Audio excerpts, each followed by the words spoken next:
നമസ്കാരം. ഇത് ലക്ഷ്മി ഇൻഡസ്ട്രീസ് കോയമ്പത്തൂർ. ഇത് ഞങ്ങളുടെ oil extractor, true oil extractor 5 HP capacity machine. ഈ മെഷീനിൽ എന്താണെന്ന് വെച്ചാൽ ഇപ്പോൾ 100 കിലോ താങ്ങ വെച്ചോളൂ 69% നമുക്ക് ഓയിൽ കിട്ടും. ബാക്കി ഉള്ളതിൽ 65-60% കിട്ടും. ഞങ്ങളുടെ മെഷീൻ 69% കിട്ടും.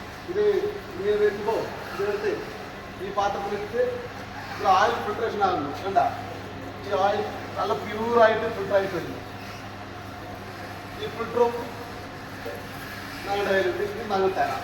ഇന്നിങ്ങനെ നോക്കിക്കോളൂ, ഓയിൽ വരുന്നത് നോക്കിക്കോളൂ. തേങ്ങ എങ്ങനെയുണ്ടെന്ന് നിങ്ങൾ നോക്കിക്കോളൂ. തേങ്ങ ഇങ്ങനെ പൊട്ടിച്ചിട്ട് ഇങ്ങനെ വരുന്നു. അതാ പുണ്ണാക്ക് വരുന്നു.